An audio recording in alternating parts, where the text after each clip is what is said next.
পাবি না তো ছাড়। মহারাজ, নিবেদন ছিল এক, বলি অভয় পাইতো। রইল অভয়, নির্ভয় ক, শুনতে সবাই চাইতো। অভয় পেলাম মহারাজের, সত্যি আমি প্রীত। মন্ত্রী মশাই, গোপাল ভাইয়া দেখছি খানিক ভীত। কদিন থেকেই শুনছি বটে, বলছে অনেকেই তো একটা গাধা আর গোপালের তফাৎ যে কিছুই নেই তো। সে কি গোপাল, মন্ত্রী মশাই বলেন কি সব যাতা? না মহারাজ, রটনা সব, শুধুই অসভ্যতা। গোপালই বলুক, গাধা আর ওর তফাৎটা ঠিক কত?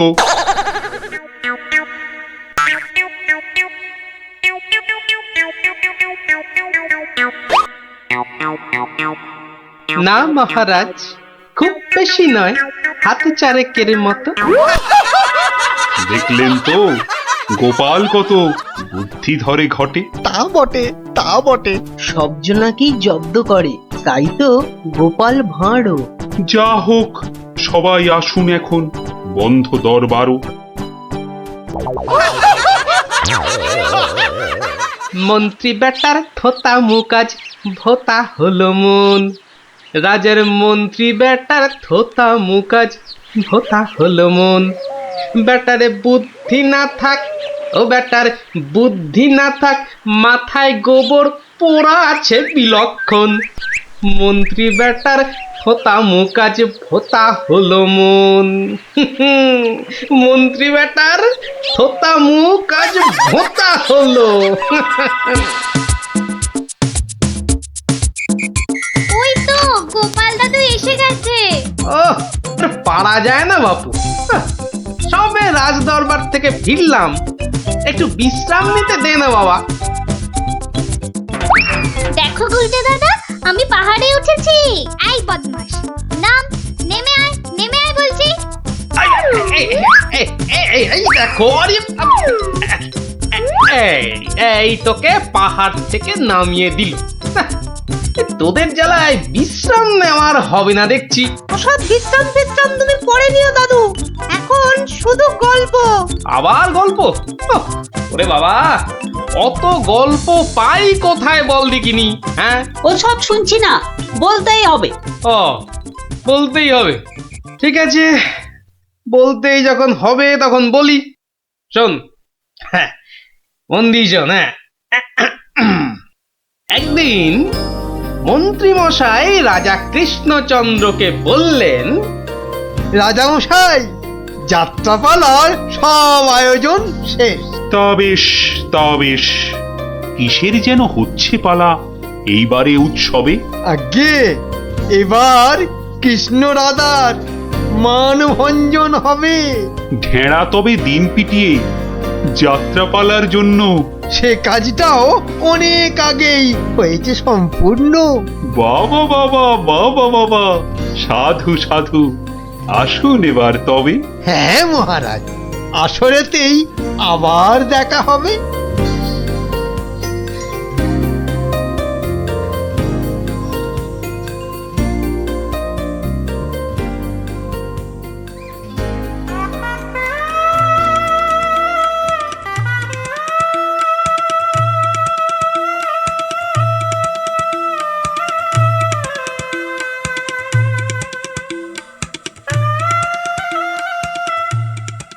একটা ব্যাপার মহারাজের পড়লো নজর নাকি? কোন ব্যাপারে মন্ত্রী মশাই, খুলেই বলুন তা কি? যাত্রা শুনে ভেরো গোপাল কেমন আছে বিভোর? তা দেখেছি, কিন্তু পালা শেষ করতে হয়ে যাবে কি ভোর? ভোর না হলেও রাজামশাই একটু দেরি হবে। ঘুম পেয়েছে আপনি দেখুন, এলাম আমি তবে।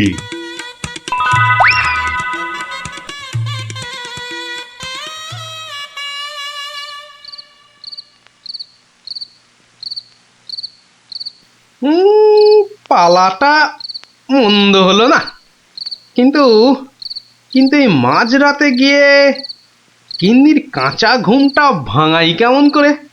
হ্যাঁ, না থাক, আজ বরং বরং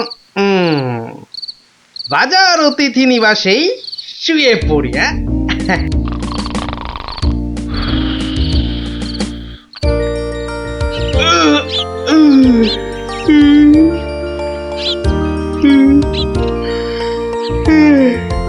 না, এবার বরং বাড়ি যাই।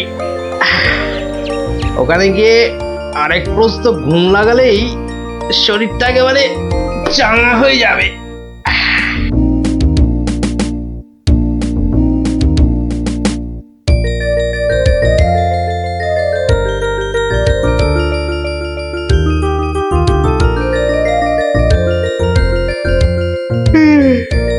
না, কি হে গোপাল, এত প্রাতে হলোটা কি আজ?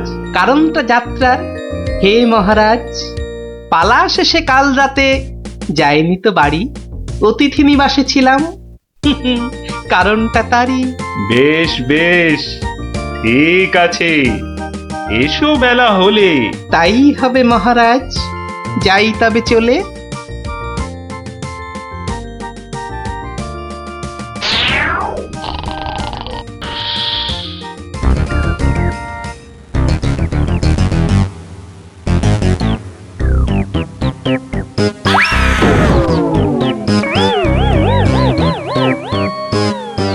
আহা, হোঁচটকে গেলেন পড়ে। লাগলো মহারাজ? আর কখনো হয়নি এমন, কি যে হলো আজ। প্রহরী, প্রহরী!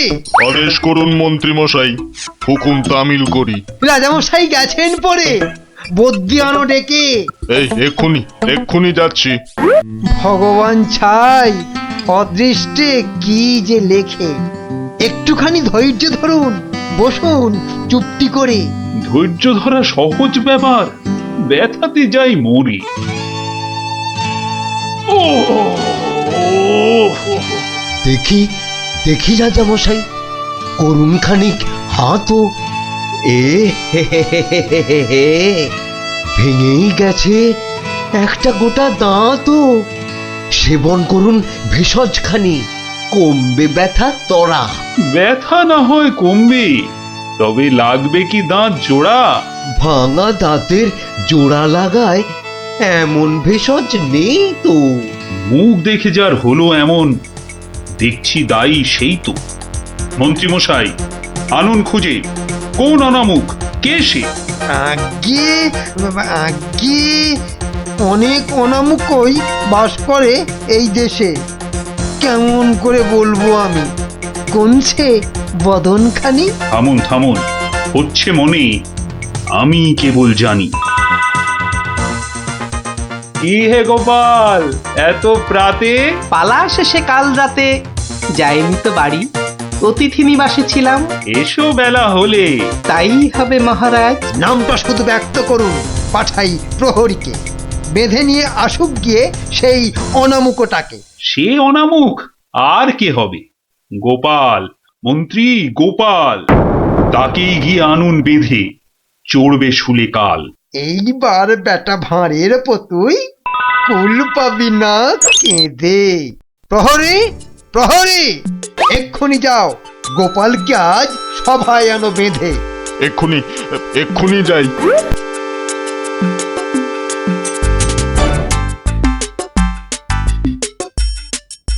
আমায় গিয়ে আনলো বেঁধে, কি বা আমার দোষ? চুপ করে থাক জল ঢোড়া সাপ, করিস নে ফস ফস। আজ সকালেই তোমার অমন চন্দ্র বদন দেখে একখানা দাঁত বেরিয়ে গেছে রাজার মুখের থেকে। তোমার তরেই দুর্ঘটনা, শাস্তি তোমার খুলে। প্রস্তুতি নাও, কালই তোমায় চড়তে হবে শুলে। কিন্তু রাজন, এসব কারণ লেখা তো নেই শাস্ত্রে। আস্তে আস্তে সভাকবি মশাই, কথা বলুন আস্তে। রাজার আদেশ শাস্ত্র সেটাই, আমরা সবাই জানি। এই ব্যাপারে কি অভিমত বলুন তো বিজ্ঞানী? বটে বটে, কি অভিমত জানাই বলুন। সবই তো দিলেন বলে, দাঁত উঠেছে ভাঙার তরে। তবে তেমন হলে তেমন হলে আমার এ দাঁত লাগবে কি আর জোড়া? সেই কথাটাই এতক্ষণ বলছি আগাগোড়া। ছোটবেলায় দাঁত ভাঙলে জানি আবার ওঠে। আজ্ঞে হুজুর, গাছে কুড়ি এলে তবেই না ফুল ফোটে। তোমার কথার মুন্ডু মাথা যায় না কিছুই বোঝা। সোজা, ভীষণ সোজা। ফকলা জায়গায় একটা নকল দাঁত লাগিয়ে নিলে। আমার রাজ্যে আসল সবাই, নকল কোথায় পেলি? না না, আমি কোনো কথা শুনবো না আজকাল।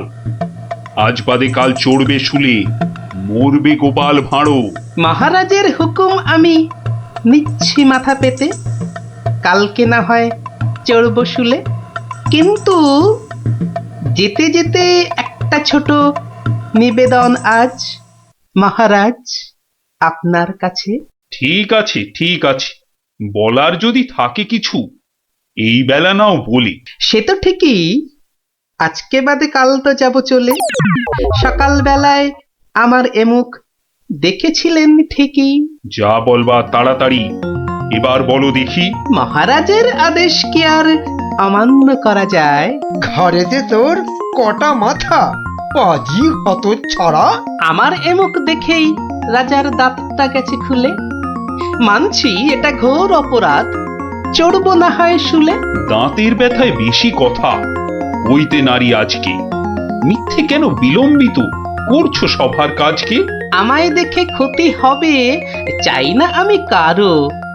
আমিও আজ সকাল বেলায় মুখ দেখি আপনারও।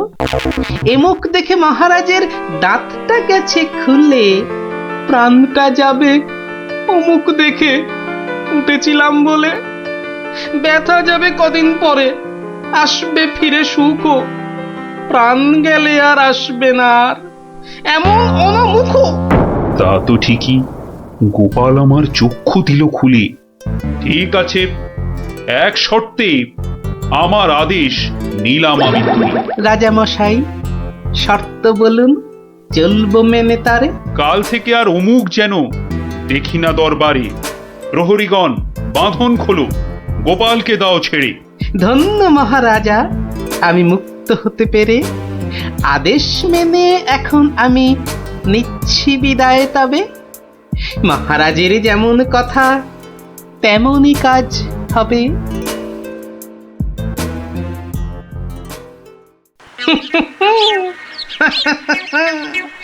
সব লোকে কয়ে গোপাল কি ভাঁড় দরবারে।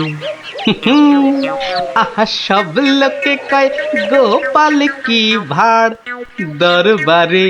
গোপাল বলে ভাঁড়ের কি রূপ।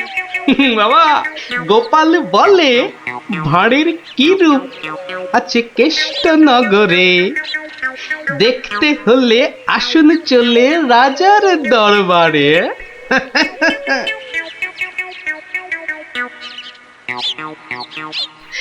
যাক বাবা, খুব বেঁচে গেছি।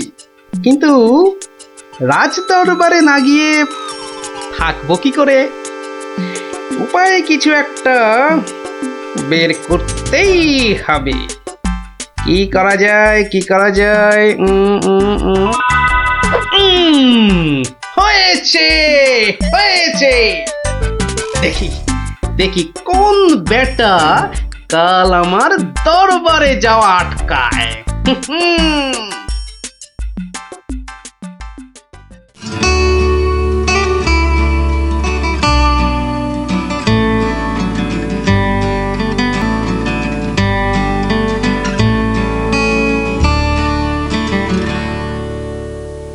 আহ, আসনটা ফাঁকা পড়ে নেই কোনো শব্দ। এতদিনে বেটা ভাঁড় হলো ঠিকই জব্দ। মন্ত্রী, এ সভা থেকে চাঁদ কত দূরে? উত্তর দিতে পারি যদি আসি ঘুরে। বিজ্ঞানী, কেন জানি মনে লাগে ধাঁধা। আমার টপিকস হলে উত্তর বাধা। কেন সদা বেঁকে বসে রাহু আর শনি? জবাব জ্যোতিষী দেবে, আমি বিজ্ঞানী। সভাকবি, আকাশেতে কত তারা আছে? উত্তর পাওয়া যাবে গোপালের কাছে। আমার এসব প্রশ্নগুলো জবাব দেবে আর কে? বৃথাই আমি তাড়িয়ে দিলাম দরবারের ভাঁড়কে। শুনুন শুনুন সবে, বলে রাখি আজ এই রে, খেপে গেছে দেখি মহারাজ।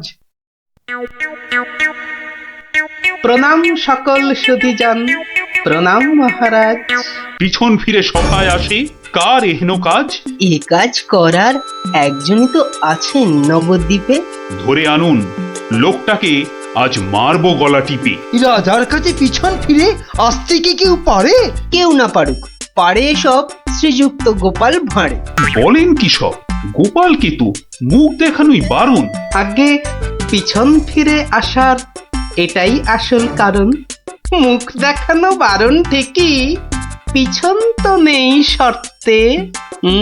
সত্যি গোপাল, তোমার জুড়ি মেলা কঠিন মর্তে। কেমন করে বাঁচবো আমি এই সভাকে ভুলে? আচ্ছা আচ্ছা, আমার শর্ত আমি নিচ্ছি এখন তুলে। পিছন নাড়া বন্ধ করে সামনে তাকাও তবে। চিরকালই মহারাজের জয় জয়কার হবে। সকল সভাসদকে বলি, আর কোনো নেই ভয়। একসাথে সব বলুন এখন, মহারাজের জয়। দেখলি তো, বুদ্ধি থাকলে কঠিন সমস্যারও কত সহজ সমাধান হয়। হ্যাঁ গোপাল দাদু, কথামালায় পড়েছি, বুদ্ধি যার বল তার। একদম ঠিক কথা।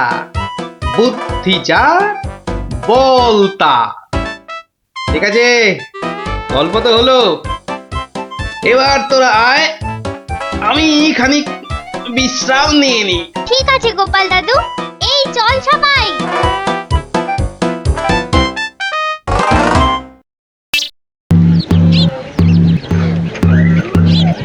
শোনো শোনো শোনো, নবদ্বীপের বুড়ো বুড়ি ছোঁড়াছুড়ি ভালো করে শোনো।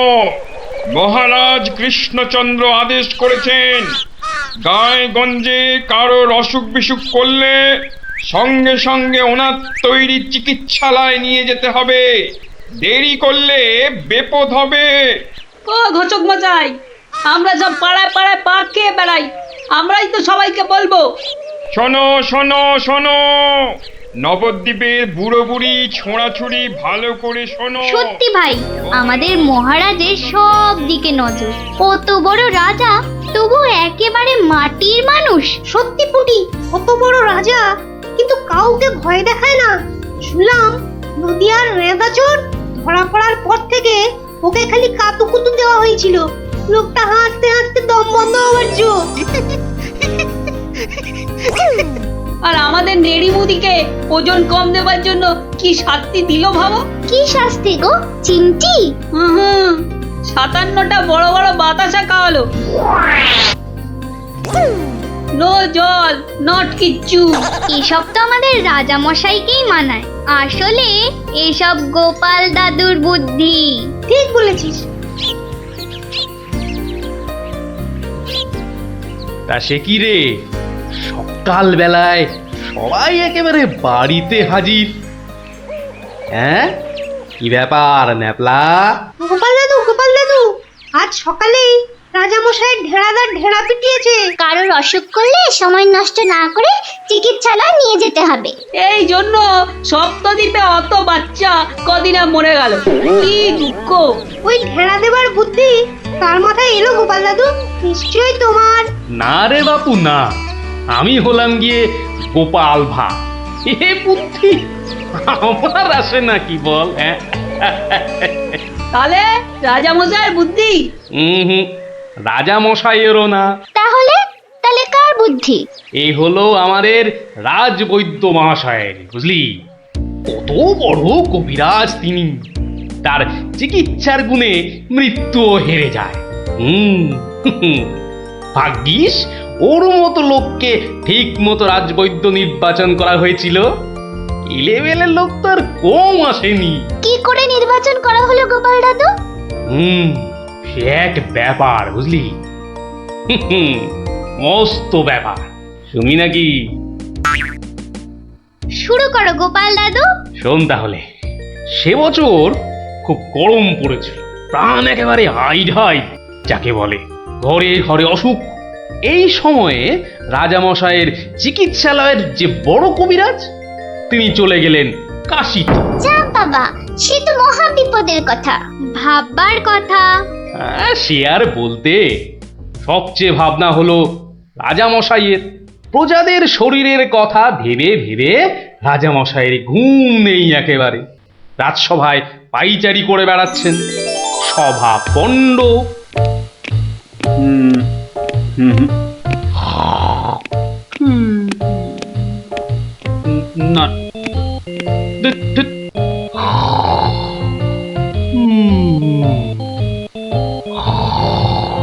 গোপাল, আগে মহারাজ, আপনার মুখ চোখ একেবারে শুকিয়ে গেছে মহারাজ।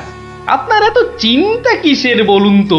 হ্যাঁ, ওই সূর্যকে মেঘে ঢাকলে যেমন সব কিছু অন্ধকার, তেমনি আজ আমাদেরও সেই অবস্থা মহারাজ। তুমি তো ভারী পচা খেদা ভাঁড় হে গোপাল। রাজবৈদ্য কাশি গেছে, দেখেছো কি চিকিৎসার হাল? ভেবে ভেবে কেষ্টচন্দ্র জেগে সারা রাত, অসুখেতে লোকে কাত, চিকিৎসার একই অধঃপাত। দেখো কাণ্ড, এই কথা তুমি কি এই কথা বলছো গোপাল? অসুখ নামে কুমির এসেছে রাজ্যে, কেটে লম্বা খাল। আরে আপনি থামুন দেখি রাজকবি। দিন রাত্রি তো তেল দিচ্ছেন রাজামশাইকে। কিন্তু বিপদ তো এসে হাজির গোপাল। কবিরাজ পাওয়া শক্ত হবে না গোপাল, কিন্তু উপযুক্ত রাজবৈদ্য নির্বাচন করব কিভাবে? তার হাতেই তো সব ভার দিতে হবে। সে তো কম কথা নয়। সত্যি কি যে হবে, রাজবৈদ্য নেই ভাবলেই পেটটা কেমন গুড়ুগুড়ু করছে মহারাজ। বড় ভয়ঙ্কর ব্যাপার। কি করে ঠিক ঠিক রাজবৈদ্য নির্বাচন করব সেই চিন্তাই এখন করছি। রাজামশাই, যদি অভয় দেন তাহলে সবচেয়ে গুণী রাজবৈদ্যকে আমি নির্বাচন করে দেব। তুমি ভাঁড় করবে রাজবৈদ্য নির্বাচন? রাজপণ্ডিত শুনুন শুনুন, কি বলে গোপাল শুনুন। কিম অদ্ভুতং, বামুন হয়ে চাঁদ ধরতে চায়। বামুনং চন্দ্রং ধরিষ্যতি। অদ্ভুতং অদ্ভুতং।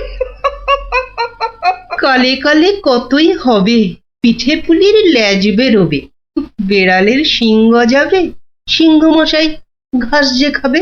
শুনুন মহারাজ, শুনুন শুনুন, যদি আমি ঠিক ঠিক রাজবৈদ্য বেছে দিতে না পারি, তাহলে আমার এক গালে চুন আর এক গালে কালি মাখিয়ে উল্টো কাঁধায় চড়িয়ে কৃষ্ণনগরে ঘোরাবেন, ঠিক আছে? বেশ বেশ, গোপালের কথায় আমরা রাজি। বলো গোপাল, এবার কি করতে হবে? মহারাজ, ওই মন্ত্রী মশাইকে বলুন দেয়ালে দেয়ালে আপনার ঘোষণা সেঁটে দিতে। আগামী মঙ্গলবার মানে 7 দিন পরে আপনি এ রাজ্যে বৈদ্যদের ডাকুন, আমি ঠিক লোক বেছে দেব মহারাজ। বেশ, আগামী মঙ্গলবার 7 দিন পর। মন্ত্রী মহারাজ, করো ঘোষণা, রাজবৈদ্য চাই। যে আজ্ঞে রাজামশাই। তারপর কি হলো গোপাল দাদু? হ্যাঁ, কি হলো? হ্যাঁ, কি আবার হবে? নবদ্বীপ জুড়ে দেয়ালে দেয়ালে সাঁটা হলো রাজবৈদ্য চাই। পরের মঙ্গলবার হই হই কাণ্ড, সবাই চায় রাজবৈদ্য হতে। ময়রা নাপিত নারকোল পাড়িয়ে তারাও সব ছুটলো রাজবৈদ্য হতে। একেবারে 3000 বৈদ্য, বুঝলি? 3000? মহারাজ কৃষ্ণচন্দ্র তো গুণী মানুষ, তিনি 3000 জনের থেকে 3 জনকে বেছে দিলেন। ওদের মধ্যে থেকে বেছে দিতে হবে রাজবৈদ্যকে। 3000 বৈদ্য এসেছিলেন, বেশিরভাগই রদ্দি। অথচ বলছে আমরা সব বদ্যি। আরে চুপ করো না বাপু, রাজামশাইকে বলতে দাও না ভায়া। আমি 3000-এর মধ্যে 3 জনকে বেঁচেছি। এইবার তোমাকে আসল বাছা বাছতে হবে, ঠিক মতো না হলে। এই গালে মাখিবে চুন, ওই গালে কালি, গাধায় চড়িয়া ভাঁড় খাবে গালাগালি। হ্যাঁ, আমি তৈরি আছি কবি মশাই। আপনি কাকে কাকে বেছেছেন মহারাজ? মন্ত্রী মশাই, ডাকুন ওদের, এটা আপনার কর্ম। প্রথম বৈদ্য এসেছেন সেই সুদূর কিষ্কিন্ধা থেকে, নাম শ্রী শ্রীল আয়ু আচার্য দন্তলাবণ্য মহার্ণব। কোথায় কোথায়? আসুন আসুন মহার্ণব মশাই, এগিয়ে আসুন এগিয়ে আসুন। দ্বিতীয় বৈদ্য? দ্বিতীয় বৈদ্য এসেছেন অলকাপুর থেকে, ওনার নাম হলো মম নাম পিণ্ডাইকরণ কবিরাজন পুঙ্গবং চরক শাস্ত্রী। দেখো কাণ্ড, এত বড় বড় নাম মনে রাখা ভয়ানক শক্ত বুদ্ধি মশাই। আমি ওনাকে বলবো আচার্য মশাই, আর আপনাকে বলবো শাস্ত্রী মশাই। মন্ত্রী মশাই, এবার তৃতীয় কবিরাজকে ডাকুন। তৃতীয় কবিরাজের নামটা বড় ছোট, শাস্ত্রী নয়, আচার্য নয়, নবদ্বীপের লোক, খুব বয়স হয়েছে। ওর নাম হলো, আমাকে লোকে বলে বুড়ো কবিরাজ। কি কি রোগের চিকিৎসা করেছেন একবার বলে দিন।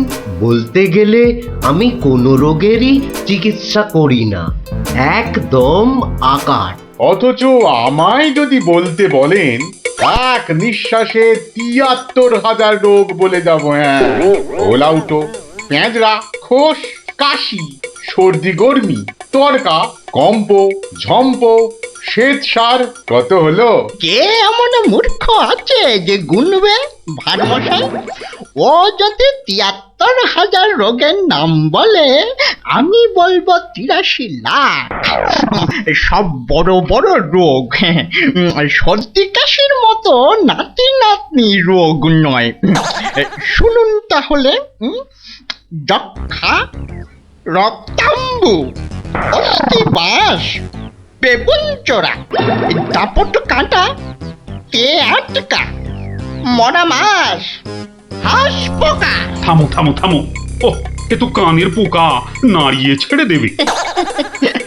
শুধু কানে কেন মহারাজ, কানে, বগলে, নখে, সর্বত্রই পোকা নড়বে, তবে আমার নাম শাস্ত্রী। গোপাল, আর বিলম্ব করলে দেশত্যাগী হব বলে দিলাম। বেশ বেশ মহারাজ, আমি শুরু করি। আচার্য মশাই। আচার্য মশাই, এগিয়ে আসুন এগিয়ে আসুন। না না না না, আসতে হবে না, আসতে হবে না। বলছিলাম কি, ওই কৃষ্ণনগরের দেওয়ালে দেওয়ালে লেখা হলো রাজবৈদ্য চাই। আপনি বিদেশের লোক, কি করে খবর পেলেন? সে যেতেই পারে গোপাল, মহারাজ কৃষ্ণচন্দ্রের রাজবৈদ্য বলে কথা, কম ব্যাপার নয়, বুঝেছো? বুঝেছি, সে যাকে। কবিরাজ মশাইগণ, সভাসদগণ, আপনারা সবাই জানেন আমাদের শাস্ত্রে একটা কথা আছে, শতং মারি ভবেত বৈদ্য। যে কবিরাজ যত বেশি মারতে পারবে সে তত বড় বৈদ্য। নিন আচার্য মশাই, আপনি বলুন কজন মরেছে এ পর্যন্ত? কি করে হুট করে বলি? বলুন বলুন, ওই ২-৪টে কম বেশি হলে সেটা কিছু হবে না। তা ধরেন মোট রোগী দেখেছি ৩,৮০৬ জন গতকাল পর্যন্ত। হাততালি হাততালি হাততালি। এবার বলুন আচার্য মশাই, তাদের মধ্যে মেরেছেন কজনকে? মানে কজন মরেছে আর কি। একেবারে ২৫০০০। যমরাজের ঘরে পাঠিয়ে আমি কবিরাজ। আর দুধ নাবালক, দুগ্ধপোষ্য, ২৫০০ মেরেই একেবারে হনুমানের মতো লাফাচ্ছে দেখো। হ্যাঁ, এ কবিরাজি না করে রাজসভায় নাচুক মহারাজ। হ্যাঁ, এ রোজই ২.৫ পো আদা নিম পাতার সঙ্গে বেটে খাওয়া উচিত। আপনি কতজন রোগী দেখেছেন শাস্ত্রী মশাই? ৫০০ হবে, কি বলো? আমি দেখেছি ১৮,৭৭১ জন, মরেছে ১৮,৩০০। লোকে আমার দেশে আমার ছবি রেখে চরণামৃত খায়, বুঝেছেন?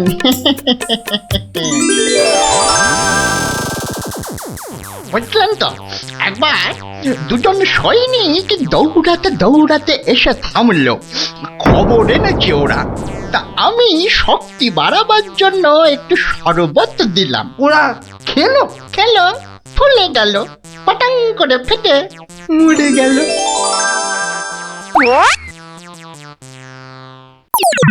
এ কি, আপনি কোথায় যাচ্ছেন? আরে পাকড়ো পাকড়ো! আপনি কোথায় পালাচ্ছেন দাদু মশাই?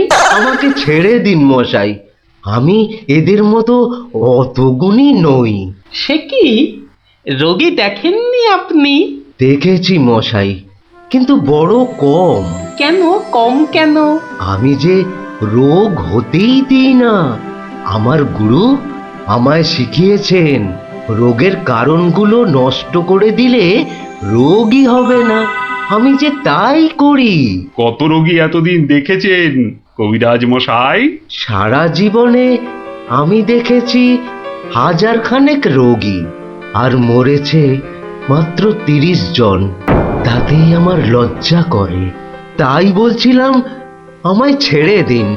আমি এদের মতো এত বড় কবিরাজ নই। আমি বড় তুচ্ছ। এখানে এসে খুব ভুল করেছি।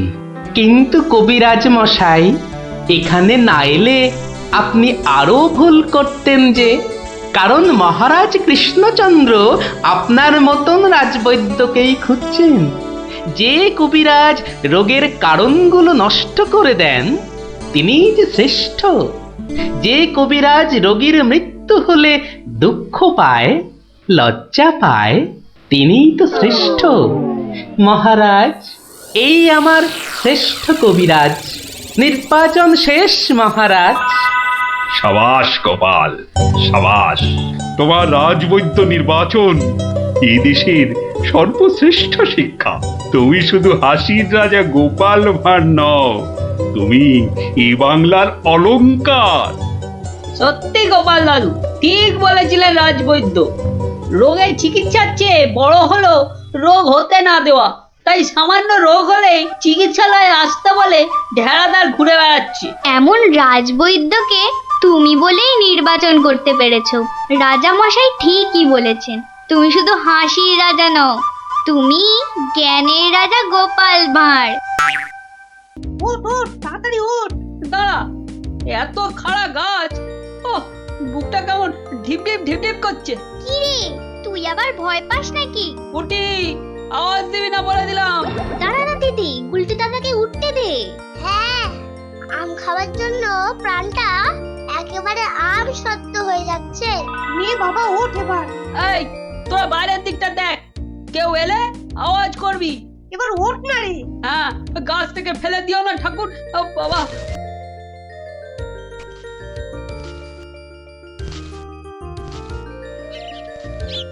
এই তো গুলটিতে অনেকটা উঠে গেছে। এবার দেখো তোমার ডান দিকে ডালটায় অনেকগুলো আছে। ছড়ো, আমি ধরছি। আর একটু সামনে দেখো গুলটিদা। বড়, ওই তো বড়। হ্যাঁ হ্যাঁ, ওই তো ওইগুলো। এই যে নিচে আমি। সাবধান গুলটে। গুলটে, দারোয়ান আসছে। গুলটে লাফ দে। পাটা ভাঙবে কিন্তু। লাফ দে লাফ দে, ধরতে পারলে কিন্তু খুব পেটাবে। দূর যা থাকে কপালে। জয় বাবা কালী। ওরে বাবা রে, ওরে মা রে, পাটা গেছে। ওরে মা, মাগো। এখন এই ভাঙা পা নিয়ে দৌড়ো। জোরে দৌড়াতে হবে। পালা পালা।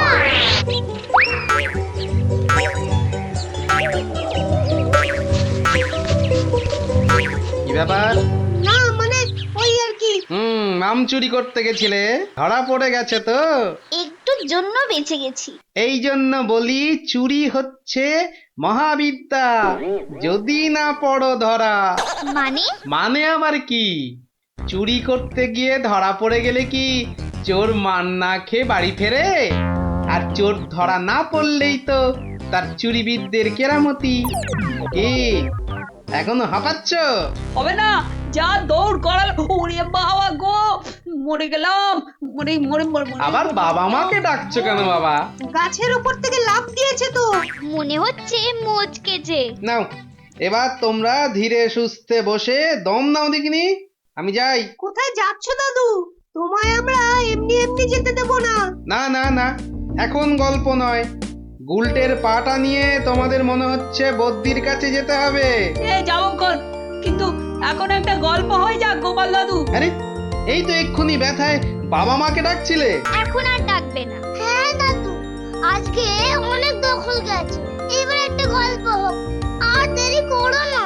বাবা, তোমরা যে দিনে দিনে বেশ গল্প শোনার জন্য তৈরি হয়ে যাচ্ছ, হ্যাঁ? এ সবই তোমার গল্পের জাদু দাদু। আর জানো তো, আমরা সবাই তোমার একটা নাম দিয়েছি। কি নাম শুনি তাহলে? গল্প গোপাল দাদু। হ্যাঁ? চমৎকার চমৎকার, গল্প দাদু থেকে গল্প গোপাল দাদু, হ্যাঁ? বাহ বাহ বাহ, চমৎকার। তাহলে তো গল্প শোনাতেই হচ্ছে, হ্যাঁ? কি বলো? বাহ, দারুণ মজা, দারুণ মজা, দারুণ মজা। তারপর ভগবান, তোমরা বিয়ে বাড়িতে কি করলে? সে আর কি বলি মহারাজ, গিয়ে দেখি যা খাবার তার থেকে নিমন্ত্রণের লোক অনেক বেশি। আমি তখন চেঁচাতে আরম্ভ করলাম, ডাকাত ডাকাত পড়েছে। আর সেই শুনে বেশিরভাগ লোক চোর চাঁদর। তারপর আর কি মহারাজ, আমরা যে কজন একসঙ্গে গেছিলাম সবাই মিলে ফাঁকা বিয়ে বাড়িতে গোগ্রাসে খেতে থাকলাম। আর একটা গল্প শুনুন মহারাজ। আবার একটা গল্প? হ্যাঁ হ্যাঁ মহারাজ, এবারেরটা আরো মজার। থাক থাক বাবা, তোমার মজার গল্প শুনে শুনে আমি যে ভীষণ ক্লান্ত। ওহ, তোমরা এবার এসো, আমি একটু ঘুমোবো। মন্ত্রী, তুমি একটু শোনো। হ্যাঁ মহারাজ। এই ভগবানের গল্পগুলোতে যতটা না আছে মজা, ভর্তি ততটা খাজা। আমার মনের কথা বলেছেন মহারাজ। একে কি করে জব্দ করা যায় বলো তো মন্ত্রী? ভগবানের ওষুধ তো আপনার হাতেই আছে মহারাজ। ভগবানের গল্পের ঠেলাতেই মাথা বো বো করছে, আর তুমি আর তাতে ধোঁয়া দিও না। যা বলবে স্পষ্ট করে বলো তো, গুজু গুজু করুন। মহারাজ, ভগবানের ওষুধ হলো গোপাল। সত্যি তো, গোপালের কথা আমি তো ভুলেই গেছিলাম। আর সেই কদিন ধরে সবাই আসছেই না বা কেন? গোপালকে তাহলে ডেকে পাঠাই তুরন্ত।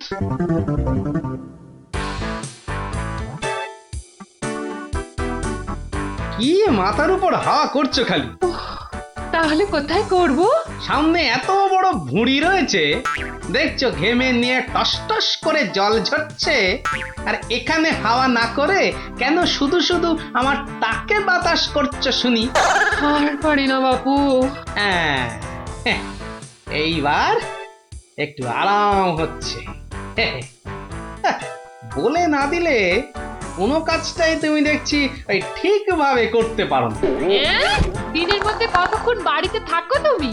বড় বড় বাক্কি ঝাড়ছো যে। শোনো গিন্নি, এই বাক্কি ঝাড়ার জন্যই মহারাজের কাছে মাস মাইনে পাই আমি, বুঝলে? মহারাজের কথাই মনে পড়লো, কদিন তুমি রাজসভায় যাচ্ছ না কেন গো? সারাক্ষণ তোমাকে দেখবো বলে। ন্যাকামো দেখে গা জ্বলে যায়। হ্যাঁ, এটা ঠিক বলেছো, ঠিক ঠিক ঠিক। তোমার গা এত জ্বলছে বলেই আমার তো গরম লাগছে, বুঝলে? গোপাল ভাইয়া, ও গোপাল ভাইয়া, আছো নাকি? থাকবো না কেন? মহারাজের জরুরি হুকুম, তোমাকে সঙ্গে করে নিয়ে যেতে বলেছেন। যাও, কদিন তোমার চাঁদু মুখ দেখেনি বলে লোক পাঠিয়েছেন মহারাজ। আসছি, যাই দেখে আসি মহারাজের কেন আবার আমার কথা মনে পড়লো। দয়া করে তাড়াতাড়ি বাড়ি ফিরো। কেন? এই তো বলেছিলে ন্যাকামো দেখে নাকি তোমার গা জ্বলে যাচ্ছে। আহা, ওটা আমার মনের কথা ছিল না গো, মুখের কথা ছিল। বুঝি না বাবু, কোনটা তোমার মনের কথা আর কোনটা মুখের কথা। আচ্ছা আচ্ছা, এবার থেকে বলার আগে বলে দেব, এ এটা আমার মনের কথা আর ওটা আমার মুখের কথা। কেমন? আরে কতক্ষণ দাঁড়িয়ে থাকবো? আর দাঁড়াতে হবে না, হাঁটতে হবে আমার সঙ্গে। এই যে চলো।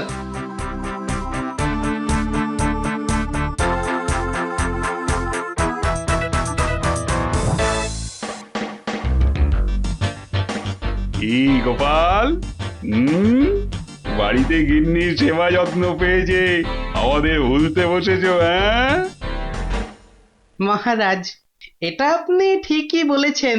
কথায় আছে না, বাড়ির গিন্নি নারায়ণ পুজোর সিন্নি। গিন্নি সিন্নির কথা এখন থাক।